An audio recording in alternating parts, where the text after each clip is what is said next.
আসসালামু আলাইকুম রহমতুল্লাহ। প্রিয় শিক্ষার্থীরা, চলে আসলাম খুলনা কালেক্টরেট পাবলিক স্টুডেন্ট কলেজের আরও একটি অনলাইন ক্লাসে। তো আমি মোহাম্মদ শাহাবুদ্দিন, সহকারী শিক্ষক, Khulna collectorate public student college. তো আজ আমি তোমাদের সামনে নবম দশম শ্রেণীর পদার্থবিজ্ঞানের দ্বিতীয় অধ্যায় নিয়ে হাজির হয়েছি। তো দ্বিতীয় অধ্যায়টা তোমাদের খুব একটা সুন্দর একটা অধ্যায়, অর্থাৎ গতি, যে ফিজিক্সের দৈনন্দিন জীবনে যে মেকানিক্যাল ফিজিক্স অর্থাৎ চলমান পদার্থবিজ্ঞানের যে বিভিন্ন পার্ট আছে, অর্থাৎ গতি, স্থিতি, ত্বরণ, সরণ, বেগ, এগুলো নিয়ে আলোচনা করব। তো আশা করব সবাই ক্লাসটি উপভোগ করবে এবং ক্লাসটি শেষ পর্যন্ত দেখবে। তো আজকের অধ্যায় হলো গতি, মোশন। তো দেখো, এই গতি বুঝতে হলে তোমাকে কয়েকটা জিনিস আগে প্রথম মনে রাখতে হবে। তার মধ্যে প্রথম আছে প্রসঙ্গ বিন্দু বা প্রসঙ্গ কাঠামো। প্রসঙ্গ বিন্দু বা প্রসঙ্গ কাঠামো। তো দেখো, এই প্রসঙ্গ বিন্দু বা প্রসঙ্গ কাঠামো কি আগে জানতে হবে। তো প্রসঙ্গ বিন্দু বা প্রসঙ্গ কাঠামো বলতে এমন জিনিস বোঝায় যে দৃঢ় বস্তুর সাপেক্ষে তুমি অন্য কোনো বস্তুর গতি বা স্থিতি নির্ণয় করবে, সেই দৃঢ় বস্তুকেই তোমার প্রসঙ্গ কাঠামো বলা হবে। তুমি যদি বিন্দু বিবেচনা করো সেক্ষেত্রে আসবে প্রসঙ্গ বিন্দু, তুমি যদি কোনো কাঠামো বা কোনো স্ট্রাকচার বিবেচনা করো সেক্ষেত্রে আসবে প্রসঙ্গ কাঠামো। তো দেখো, মনে করো যে আমরা দৈনন্দিন জীবনে তুলনা করার জন্য একটা লেভেল, একটা বস্তু খুঁজি। যেমন ক্লাসে আমরা বলি যে একজন 90 পেলো, একজন 75 পেলো। আমরা কি বলি যে 90-এর চেয়ে 75 কম। 90-এর চেয়ে 90 কিন্তু আমরা মানদণ্ড ধরছি এখানে, যে 90 থেকে হিসাব করছি। তো এখানে কিন্তু ওই ক্লাসে হাইয়েস্ট মার্ক 90, তুমি 90-তে হিসাব করতেছে 90 থেকে এই 75 কম, বা 90 থেকে 80 কম পেয়েছে, অর্থাৎ এর চেয়ে ও ভালো, ওর চেয়ে ও খারাপ। একটা ক্লাসে মনে করো যে একটা ক্লাসে ফার্স্ট বয় আমি ধরলাম এখানে রিহান শরীফ, আর সেকেন্ড ধরলাম দিন ইসলাম। তো আমি বলতে পারি যে রিহান শরীফের চেয়ে দিন ইসলাম মার্ক কম পেয়েছে। তো এই ক্লাসের মধ্যে রিহান শরীফকে আমরা ধরছি একটা লেভেল ধরে, ওকে ধরেই কিন্তু আমরা অন্যগুলো সিরিয়াল করছি, যে ওর থেকে তীর্থ একটু নিচে আছে, ওর থেকে তীর্থ কিংবা ওর থেকে আমি বলতে পারি তোমাদের দ্বারা আসো, ওর থেকে নিচে দ্বারা আসে, আমি এভাবে বলতে পারি। তো দেখো, ওতে পাবন একটু নিচে, এত নিচে আছে, এভাবে বলতে পারি না আমরা, যে একে ধরেই আমরা হিসাব করছি, যে ওকে এক ধরে 2, 3, 4, 5 এভাবে সিরিয়াল করছি। তো প্রসঙ্গ কাঠামো ঠিক এমন বিন্দু যেখানে আমরা একটা দৃঢ় বস্তু, সে নড়ে না, চড়ে না। যেমন একটা বিল্ডিংকে ধরতে পারো তোমরা, বা একটা গাছ যা সহজে নড়ে না।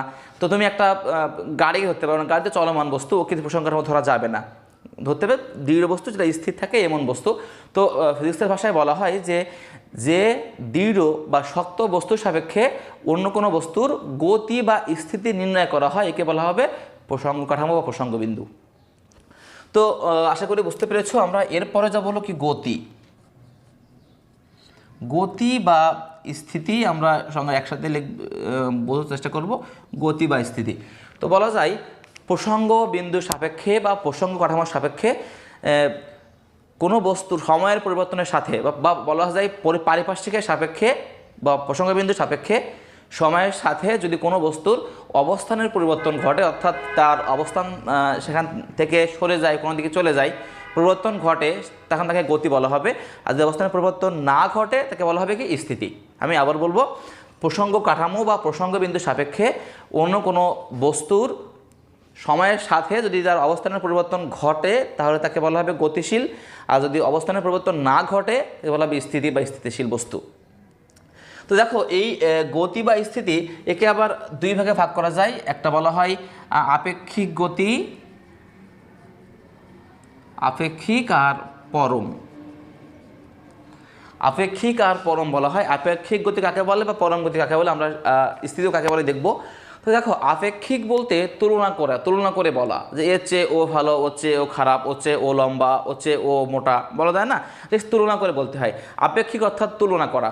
তো বলা যায় কোনো বস্তুকে স্থির ধরে তার সাপেক্ষে অন্য কোনো বস্তুর অবস্থা নির্ণয় করা, এটা আপেক্ষিক। তুলনা করা, আমরা জাস্ট যে কম্পেয়ার করি, কম্পেয়ারটা হলো আপেক্ষিক, অর্থাৎ তুলনা করে বলা যায়। পৃথিবীতে কিন্তু কেউ আসলে আপেক্ষিক বলে কিছু নেই। কারণ কেন নেই, তো খেয়াল করে দেখো, আমি যদি বলি যে সাপোজ আমার একটা সাইকেল আছে, তো আমার শখে আমি একটা বড় বাইক কিনবো। তো একটা বাইক কিনলাম, বাইক কেনার পরে কী হলো না, হচ্ছে না, আরও একটা বড় বাইক লাগবে, তো একটা বাইক কিনলাম, সেই বাইকটা কিনলাম। তো কদিন পরে মনে হলো না এই বাইক হচ্ছে না, কার লাগবে, বা এসে আরও হায়াবুসা বা আরও ধরনের কার লাগবে বা বাইক লাগবে। তো মানুষের কিন্তু চাহিদার শেষ নেই। তো ঠিকভাবে পৃথিবীতে কোনো কিছু কিন্তু আসলে পরম না, সব কিছু আপেক্ষিক, তুলনা করেই আস্তে আস্তে বলতে হয়। কারণ আমরা কেউ নির্দিষ্ট বলতে পারি না যে আমি এই পর্যন্ত পেলেই আমি সুখী, কেউ বলতে পারে না যে আমি এটা পেলেই সুখী, কারণ তখন যে যেটা পেয়ে গেলে তার আরেকটা চাহিদা বাড়বে। তো দেখো এই আপেক্ষিক ভাবটা এমন, কোনো বস্তুকে স্থির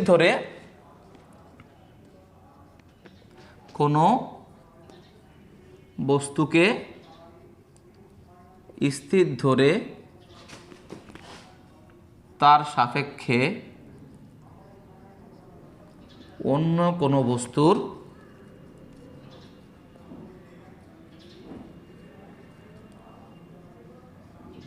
গতি বা স্থিতি নির্ণয় করাকে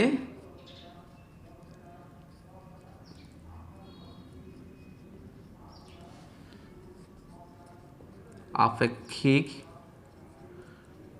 গতি বা স্থিতি বলা হবে। আমি আবার বলবো যে কোনো বস্তুকে স্থির ধরে, আমি ধরলাম যেটা স্থির, এর সাপেক্ষে অন্য কোনো বস্তুর যে গতি নির্ণয় করি কে বলা হবে গতি, আপেক্ষিক গতি, আর যদি স্থির নির্ণয় করি আপেক্ষিক স্থিতি বলা হবে। সাপোজ ধরো মনে করো একটা ট্রেনে যে তোমরা দুইজন বন্ধু যাচ্ছ ট্রেনে, তো ট্রেনে তোমরা দুজন সামনাসামনি সিটে বসে আছো। তো তোমরা ঠিক ট্রেনের সিটে বসে আছো, সময় অতিবাহিত হচ্ছে কিন্তু তোমাদের অবস্থানে কোনো পরিবর্তন হচ্ছে না, কারণ তোমরা তোমাদের সিটেই বসে আছো। তো এভাবে বলা যায় যে দুইটা বন্ধু, মনে করো যে এখানে একজন আমি ধরলাম এখানে একজন বন্ধু, আমি বাঁধন ধরলাম, এখানে ধরলাম যে পাপন। তো দুজন বন্ধু সামনাসামনি বসে আছে। তো দেখো ট্রেনে একটা বগিতে বসে আছে এরা, এখানে আর এখানে। তো দেখো সময় অতিবাহিত হচ্ছে কিন্তু এদের কিন্তু সিটের কোনো অদল বদল হচ্ছে না, বা সিট পরিবর্তন হচ্ছে না, বা সিট সরে যাচ্ছে না। সেক্ষেত্রে এর সাপেক্ষে ও স্থির, ওর সাপেক্ষে এই স্থির, একে আপেক্ষিক স্থিতি বলা হবে। আমি একে স্থির ধরলাম, ধরে বললাম যে আমি স্থির আছি, তো ও আমার থেকে সরে যাচ্ছে না, সুতরাং ও স্থির। তাই এর সাপেক্ষে ওর স্থির না করাকে আপেক্ষিক স্থিতি বলা হবে। তো এবার দেখো, যদি এরা যদি কখনো ট্রেনের জানালা দিয়ে বাইরে তাকায়, তখন দেখবে কি যে গাছপালাগুলো সাঁই সাঁই করে ওরা কাটিয়ে চলে যাচ্ছে। সেক্ষেত্রে ওরা কিন্তু গতিশীল, কারণ গাছপালার সাপেক্ষে ওরা কি গতিশীল, কারণ গাছপালাকে সময়ের সাথে তার অবস্থানের পরিবর্তন ঘটতেছে। তো এরা দুজন আপেক্ষিক স্থির বলা হবে, আর যখন বাইরে তাকাবে তখন কী হবে, আপেক্ষিক স্থিতি বলা হবে। যে গাছপালা স্থির আছে কিন্তু ট্রেন চলতেছেই, একে বলা আপেক্ষিক স্থিতি বলা হবে। তো দেখো আপেক্ষিক গতি আপেক্ষিক স্থিতি ব্যাপারটা এমন যে কোনো একটা বস্তুকে স্থির ধরে তার সাপেক্ষে অন্য কোনো বস্তুর গতি নির্ণয় করাকে আপেক্ষিক গতি, আর স্থিতি নির্ণয় করাকে আপেক্ষিক স্থিতি বলা হবে। তুমি এখনকে ধরে নিতে পারো, যেকে ধরলাম যেটা স্থির, তো ওর সাপেক্ষে তুমি এখানে সাপোজ এই মোবাইলটা আমি এখানে দাঁড়িয়ে আসছি। তো দেখো এই মোবাইল আমার ক্যামেরাকে ফেস টু ফেস আমরা দাঁড়িয়ে আসছি, তো আমার সাপেক্ষে কিন্তু ওই ক্যামেরাটা স্থির, ওর সাপেক্ষে আমি স্থির। তো যদি আমি এখান থেকে সরে যাই, একটু আমি সরে যাই, সেক্ষেত্রে দেখো ক্যামেরাটা ঠিক ওখানে স্থির আছে, স্টেবল আছে, কারণ বোর্ডের সোজা ক্যামেরা স্টেবল আছে, আমি এখানে স্থির না, আমি সরে যাচ্ছি, তা ওর সাপেক্ষে কি আমি গতিশীল। এটাকে আপেক্ষিক গতি বা আপেক্ষিক স্থিতি এইভাবেই বুঝতে হবে। তো এবার দেখো পরম গতি, এই পরম গতি ব্যাপারটা বেশ একটা মজা তোমাদের কাছে মনে হবে। দেখো পরম যাতে বলা হবে যে প্রকৃতপক্ষে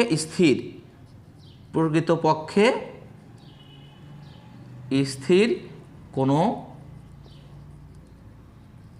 বস্তুর সাপেক্ষে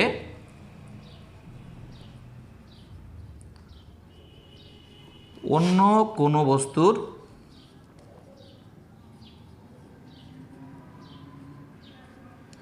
গতি বা স্থিতি নির্ণয় করাকে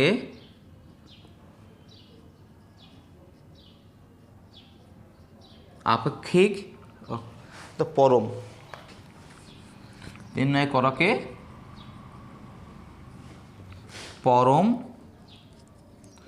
গতি বা স্থিতি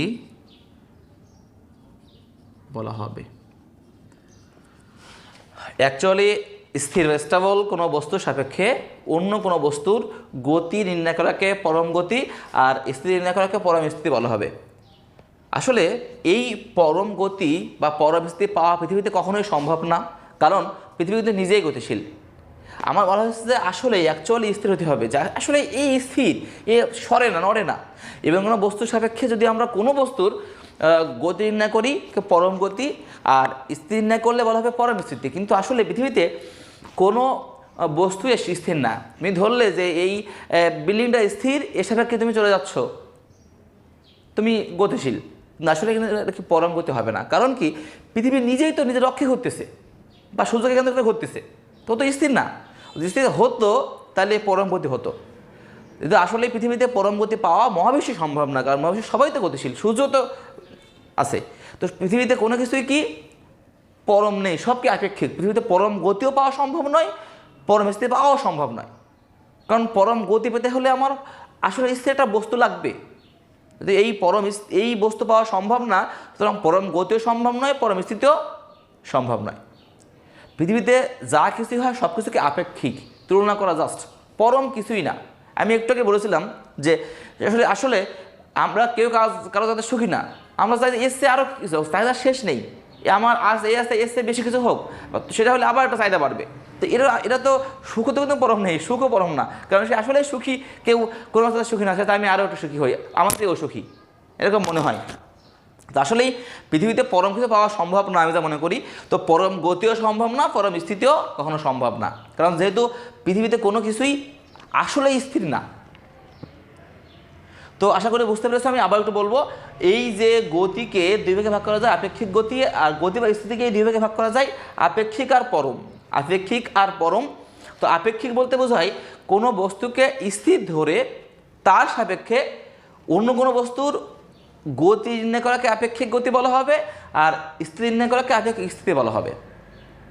আবার পরমের ক্ষেত্রেও তাই, যে এখানে আমরা কোনো বস্তুকে স্থির ধরছি, কোনো বস্তুকে আমি স্থির ধরে নিচ্ছি, জাস্ট ধরে নিচ্ছি, কিন্তু এখানে কি আসলে স্থির, এই যে অ্যাকচুয়ালি প্রকৃতপক্ষে স্থির কোনো বস্তুর সাপেক্ষে অন্য কোনো বস্তুর গতি নির্ণয় করাকে বলা হবে পরম গতি, আর স্থিতি নির্ণয় করাকে বলা হবে পরম স্থিতি। কিন্তু আসলেই এই যে কথাটা, যে প্রকৃতপক্ষে স্থির কোনো বস্তু পাওয়া কখনোই সম্ভব না, কারণ পৃথিবী নিজেই স্থির না।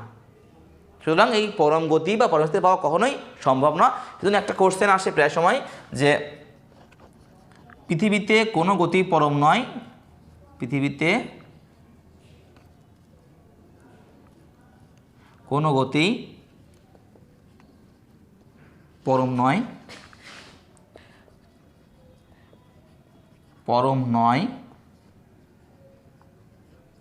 কোনো স্থিতি সকল কিছুই আপেক্ষিক।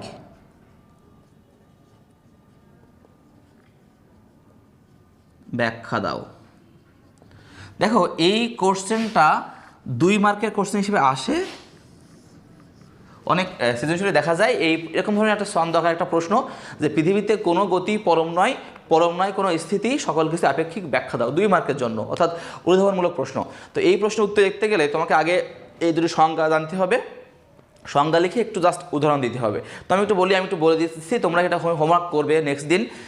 হোমওয়ার্ক অর্থাৎ আমি হোমওয়ার্কটা পরে বলবো, এটাও থাকবে সাথে প্রত্যেকটা সংজ্ঞা, আমি যা বলছি তার সংজ্ঞাও হোমওয়ার্ক থাকবে। তো তারপরেও আমি একটু ব্যাখ্যা দিয়ে দেবো, যে পৃথিবীতে কোনো গতি পরম নয় কোনো স্থিতি, আপেক্ষিক, ব্যাখ্যা দাও। এক্ষেত্রে তুমি কী করবা, আগে তুমি সংজ্ঞা লিখবা, যে আপেক্ষিক গতি কাকে বলে, আপেক্ষিক স্থিতি কাকে বলে, বা পরম গতি কাকে বলে, পরম স্থিতি কাকে বলে, সংজ্ঞা লিখবা। কীভাবে লিখবা, যে কোনো বস্তুকে স্থির ধরে তার সাপেক্ষে অন্য কোনো বস্তুর গতি বা স্থিতি নির্ণয় করাকে পরম গতি বা স্থিতি বলা হয়। আবার প্রকৃতপক্ষে স্থির কোনো বস্তুর সাপেক্ষে অন্য কোনো বস্তুর গতি বা স্থিতি নির্ণয় করাকে পরম গতি বা পরম স্থিতি বলা হয়। তো পৃথিবীতে কোনো কিছুই প্রকৃতপক্ষে স্থির পাওয়া সম্ভব নয়, কারণ পৃথিবী নিজেই গতিশীল। সুতরাং পৃথিবীতে পরম কোনো গতি বা স্থিতি পাওয়া সম্ভব নয়, সুতরাং সকল কিছুই আপেক্ষিক। ব্যাখ্যা 2 মার্কের প্রশ্ন হয়ে যাবে, আশা করি বুঝতে পেরেছ। তো দেখো, আমরা আপেক্ষিক আর পরম গতি শিখলাম। তো এরপরে আমরা গতি বা স্থিতির সংজ্ঞা বলেছিলাম, আবার একটু বলে যাই, যে গতি বা স্থিতি কাকে বলে। গতির ক্ষেত্রে বা স্থিতির ক্ষেত্রে বলা হবে, যে পারিপার্শ্বিকের সাপেক্ষে সময়ের সাথে যদি কোনো বস্তুর অবস্থানের পরিবর্তন ঘটে তাকে বলা হবে গতি, আর যে অবস্থানের পরিবর্তন না ঘটে তাকে বলা হবে স্থিতি। আর এই যে প্রসঙ্গ কাঠামো, প্রসঙ্গ বিন্দু, যে দৃঢ় বস্তুর সাপেক্ষে অন্য কোনো বস্তুর গতি বা স্থিতি নির্ণয় করা হয় একে বলা হবে প্রসঙ্গ কাঠামো বা প্রসঙ্গ বিন্দু বলা হবে। আর এই যে গতি বা স্থিতি তো আপেক্ষিক পরম তো বললামই, তো আমরা এরপরে যাব গতির বিভিন্ন প্রকারভেদ আছে, একটু হালকা যাব গতির বিভিন্ন প্রকারভেদগুলো করিয়ে আজকের ক্লাস শেষ করব।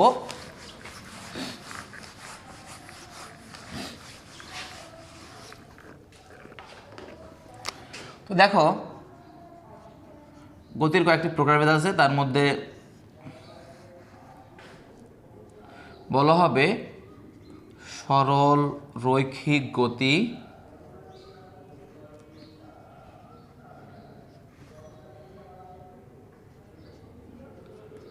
চলন গতি,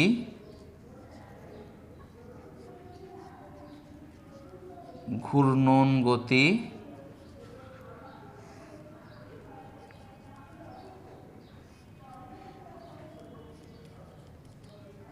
পর্যায়বৃত্ত গতি,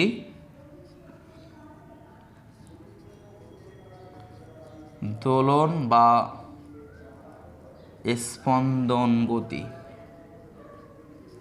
দেখো গতির বিভিন্ন ভাগের মধ্যে আমরা এই ভাগ কটা পড়ব, যে সরলরৈখিক গতি, চলন গতি, ঘূর্ণন গতি, পর্যায়বৃত্ত গতি আর দোলন বা স্পন্দন গতি। তো এখানে এই গতির প্রত্যেকটা সংজ্ঞা আছে, প্রত্যেকটার উদাহরণ আছে, আমি বলবো, তোমরা তোমাদের মূল বই থেকে এগুলো সব পড়ে ফেলবে এবং লিখে ফেলবে। তো দেখো এই যে সরলরৈখিক গতি, এটা খেয়াল করো, এই সরলরৈখিক গতির ক্ষেত্রে কোনো গতিশীল বস্তু কণা যদি নির্দিষ্ট সরলরেখা বরাবর গতিশীল হয়, অর্থাৎ একটা বস্তু কণা যদি এরা এই সরলরেখা বরাবর গতিশীল হয়, এই পথে গতিশীল হয়, তখন তাকে বলা হবে সরলরৈখিক গতি। আমি আবার বলবো, মানে সে একটু আঁকা বাঁকা পথ দিয়ে না গিয়ে যদি সোজা যায়, অর্থাৎ সরল সমান্তরালে যায় বা সরলরেখা বরাবর সোজা যায়, একে বলা হবে সরলরৈখিক গতি।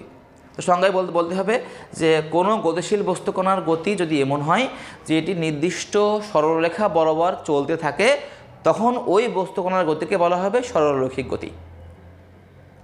ঠিক আছে, যেমন তুমি যদি সোজা একটা সোজা পথ দিয়ে হেঁটে যাও, সোজা না সাইড গিয়ে সোজা যাও, তখন তোমার গতিকে বলা হবে সরলরৈখিক গতি।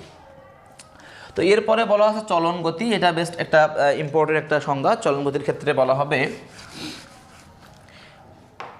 কোনো গতিশীল বস্তুকণার গতি, কোনো গতিশীল বস্তুকণা যদি সমান সময়ে সমান পথ অতিক্রম করে, সমান সময়ে সমান পথ অতিক্রম করে, তখন সেই বস্তুকণার গতিকে বলা হবে চলন গতি।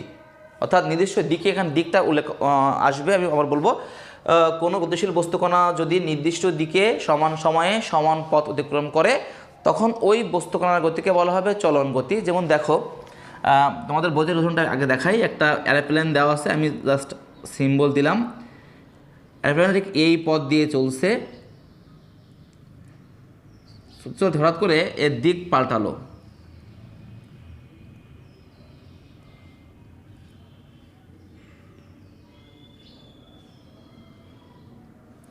দেখো এই যে বস্তুকণা চলতেছে, দেখো ওর দিক ছিল কিন্তু এই বরাবর, দিক ছিল এই বরাবর, কিন্তু হঠাৎ করে তার দিকটা চেঞ্জ হয়ে গেছে,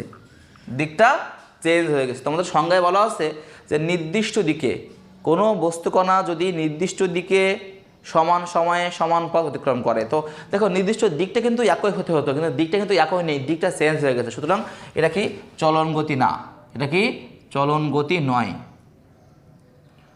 চলন গতি নয়। তো এবার দেখো, যদি ওটা এভাবে যেত যে ঠিক ও যাচ্ছিল ঠিক এই পথ বরাবর, ও যদি দিক চেঞ্জ করতে ও যদি স্থান পরিবর্তন করতে চায়, অর্থাৎ সমান সময়ে সমান পথ যায়, ও যদি ঠিক সোজা এই উপরে উঠে যায়, দেখো ওর কিন্তু দিক একই আছে, শুধু কি স্থান পরিবর্তন হয়েছে, সুতরাং এটা চলন গতির মধ্যে পড়বে। দেখো সমান সময়ে সমান পথ অতিক্রম করেছে এবং দিকও ঠিক আছে, সুতরাং এটাকে বলা হবে চলন গতি। সংজ্ঞা বলবো, কোনো গতিশীল বস্তুকণার যদি নির্দিষ্ট দিকে সমান সময়ে সমান পথ অতিক্রম করে, তখন সেই বস্তুকণার গতিকে বলা হবে চলন গতি। তো এই হলো চলন গতি। এটা চলন গতি না, কারণ আর কি দিক পরিবর্তন হয়ে গেছে। দিক পরিবর্তন হলেই চলন গতি বলা যাবে না। তো এবার দেখো এরপরে আছে হলো ঘূর্ণন গতি। তো ঘূর্ণন গতি তোমরা সচরাচর ঘূর্ণন গতি সম্পর্কে জানো বা দেখো। যেমন দেখো তোমরা ফ্যান ঘুরতে দেখো, আবার গাড়ির চাকা ঘুরতে দেখো, আবার ঘড়ির কাঁটাও ঘুরতে দেখো। তো এগুলো সব কিন্তু ঘূর্ণন গতি, কারণ এটা গতিশীল, আবার কি কোনো নির্দিষ্ট বিন্দুকে কেন্দ্র করে চারিদিক থেকে ঘুরতেছে, তাই না? দেখো ঘড়ির কাঁটাও তাই, ঘড়ির কাঁটা ঠিক মাঝখানে একটা আছে, ঘুরতে আছে। ফ্যানও তাই, ফ্যানটা দেখো তোমার উপরে ফ্যান আছে, দেখো ফ্যানটাও একটা নির্দিষ্ট বিন্দুকে কেন্দ্র করে সমান দূরত্ব বজায় রেখে ঘুরতেছে, এটা ঘূর্ণন গতি। গাড়ির চাকাও তাই, ঘুরতেছে, গতিশীল এবং ঘুরতেছে। তো বলা হয় কোনো গতিশীল বস্তুকণা বা কোনো বস্তুকণা যদি নির্দিষ্ট বিন্দুকে কেন্দ্র করে সমান দূরত্ব বজায় রেখে ঘুরতে থাকে, তখন তাকে বলা হবে ঘূর্ণন গতি। এই ঘূর্ণন গতির ক্ষেত্রে তোমরা অনেক উদাহরণ দিতে পারো, তোমাদের বাস্তবে যদি দেখতে পাও, যেমন ফ্যানের গতি, ফ্যানের সিলিং ফ্যানের যে গতি, গাড়ির চাকার গতি, ঘড়ির কাঁটার গতি, এগুলো সব ঘূর্ণন গতি। কারণ কি এরা সেই নির্দিষ্ট বিন্দুকে কেন্দ্র করেই সমান দূরত্ব বজায় রেখেই ঘুরতে থাকে। তো তোমাদের এই ঘূর্ণন গতি পর্যন্তই চাইছিলাম। তো আর দুটো গতি বাকি আছে, পর্যাবৃত্ত গতি আর দোলন বা স্পন্দন গতি। তো দেখো এই পর্যাবৃত্ত গতিটা খেয়াল করতে হবে, এটাও ঠিক, এটা এক প্রকার ঘূর্ণন গতি, কিন্তু খেয়াল করো এটাও ঘূর্ণন ঘুরবে, কিন্তু এখানে পর্যায় কাল মেনে চলবে। এক্ষেত্রে বলা হবে কোনো গতিশীল বস্তুকণা যদি নির্দিষ্ট বিন্দুকে কেন্দ্র করে নির্দিষ্ট সময় পর পর, জাস্ট সময়, যে সময় পর পর একই দিক থেকে একটা বিন্দুকে অতিক্রম করে, সময় মানতে হবে। দেখো ফ্যান যখন ঘোরে, ফ্যান কিন্তু ঠিক ধরো 1 সেকেন্ড বা 3 সেকেন্ড পর পর কিন্তু অতিক্রম করে না, টাইম ফিক্সড বলা যায় না যে ফ্যান ঠিক সমান সময়ে ঘুরতেছে কিনা। কিন্তু ঘড়ির কাঁটা দেখো, ঘড়ির যে কাঁটাটা আছে, সেকেন্ডের কাঁটা, ঠিক ওটা দেখো ঠিক 60 সেকেন্ড পরেই 12টার ঘরকে অতিক্রম করে। আবার মিনিটের কাঁটাটা ঠিক 1 ঘন্টা পর পর ওই যে 12টার ঘরকে অতিক্রম করে।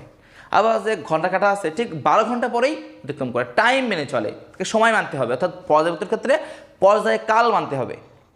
ওই একবার ঘুরে আসে তাকে বলা হবে পর্যায় কাল বলা হবে।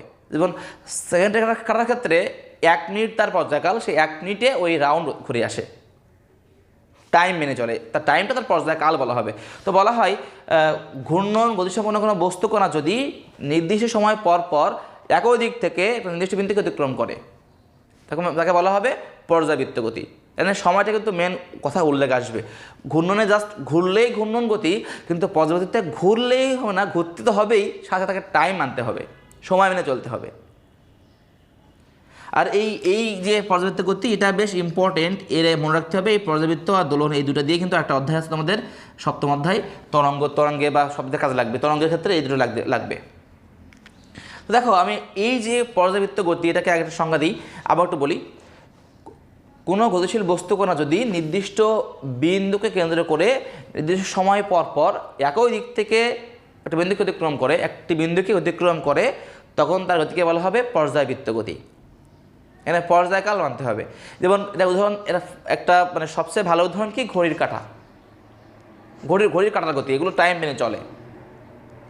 এরপরে দেখো আছে দোলন বা স্পন্দন গতি। এই দোলন বা স্পন্দন গতি তোমরা দেখো, তোমরা যে দোলনায় চলো, বা ঘড়ির যে পেন্ডুলাম আছে না, ঘড়ির নিচে দোলে, বা দোলনা, দেখো দোলনা দিয়ে এমন হয়, দোলনা এই যে, ঠিক না, দোলনা এইভাবে দোলে, তোমরা দেখো না হাদিস পার্কে আছে বা জাজুমরা পার্কে আছে দোলনা। এই দোলনা গতি অনেকের বাসায় আছে দোলনা, দেখো দোলনা গতি এমন হবে, দোলন গতি, যে কোনো গতিশীল বস্তুকণা তার দেখো গতিপথ, এই হলো তার গতিপথ। তো গতিপথের তাদের পর্যায়কাল, অর্থাৎ এই গিয়ে এই আসতে ফিরে আসলো, সম্পূর্ণ একবার এই ঘুরে আসতে বলা হবে পর্যায়কাল বলা হবে। যে এই পর্যায়কালের অর্ধেক সময় এই পাশে, বাকি অর্ধেক সময় বিপরীত পাশে। অর্থাৎ কোনো গতিশীল বস্তুকণা তার পর্যায়কালের অর্ধেক সময় এক পাশে আর বাকি অর্ধেক সময় পূর্বগতির বিপরীত পাশে অবস্থান করবে, তাকে বলা হবে দোলন গতি বা স্পন্দন গতি। স্পন্দন দেখো, স্পন্দন হয় কাঁপা, এটাও তাই, দেখো এই যাচ্ছে এই আসছে স্পন্দন। তোমরা দেখো যে মতি কাকা যখন বেল বাজায়, তখন দেখো যে বেলটা কাঁপে, বেলটা ধরবা, দেখো যে বেলের শব্দ হয়েছে, এই কম্পনের শব্দ উৎপন্ন হয়। তো এই যে তুমি বেলে মতি কাকা বাড়ি দিলেই কি ঝনঝন করে কাঁপতেছে। তো এই যে কাঁপতেছে, এই কাঁপতেছে এরকম, এই যাচ্ছে এই আসতেছে, এই যে যাওয়া আসা একটা স্পন্দন বলা হয়, দোলনাও তাই, দেখো এই যাচ্ছে আসতেছে, একটা স্পন্দন বা একটা দোলন বলা হয়।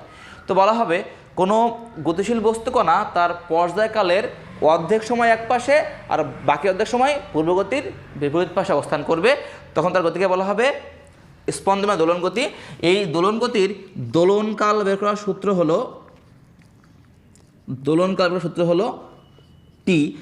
দোলনকালকে টাইম টি দ্বারা প্রকাশ করা হয়। টি সমান সমান √2π√L/g। এটা হলো দোলনকাল বের করার সূত্র। দোলনকাল বের করার সূত্র টি সমান সমান 2π√L/g। দেখো এই এল হলো দোলনা যে সুতা, এই সুতার দৈর্ঘ্যকে এল বলা হয়। এটা কার দৈর্ঘ্য? সুতার দৈর্ঘ্য, সুতার দৈর্ঘ্য। আর এই পায়ের মান তো ইতিমধ্যে শিখেছো 3.1416, এটা পায়ের মান। আর জি তো তোমরা 8-এ পড়েছো 9.8 মিটার/সেকেন্ড স্কোয়ার। তো এইটা দিয়ে একটা দোলনকাল বের করা যায়, যে দোলনা ঠিক এইভাবে আসতে একটা দুলতে তার কত টাইম লাগবে। তো সেক্ষেত্রে আমি চেয়েছিলাম যে গতির বিস্তারিত নিয়ে ব্যাখ্যা দিতে, তো দিলাম। এর পরের ক্লাসে আমি তোমাদের দূরত্ব সরণ নিয়ে আলোচনা করব। তো আশা করব সবাই ক্লাসটি দেখবে এবং আমাকে অবশ্যই হোমওয়ার্ক দেবে। তোমাদের হোমওয়ার্ক থাকবে আমি যে পর্যন্ত পড়িয়েছি, অর্থাৎ সেই প্রসঙ্গ বিন্দু বা প্রসঙ্গ কাঠামো, গতি স্থিতি, পরম গতি পরম স্থিতি, আপেক্ষিক গতি আপেক্ষিক স্থিতি এবং গতির যে 5টা প্রকার লিখলাম, এই 5টা প্রকারের প্রত্যেকটা সংজ্ঞা এবং উদাহরণ, অর্থাৎ এতগুলো হোমওয়ার্ক আমাকে সবাই লিখে আমাকে জমা দেবে। তো সেই পর্যন্ত সবাইকে অনেক অনেক ধন্যবাদ। আশা করব সবাই ক্লাসটি উপভোগ করবে। তো আজকের মধ্যে বিদায় নিচ্ছি। আল্লাহ হাফেজ।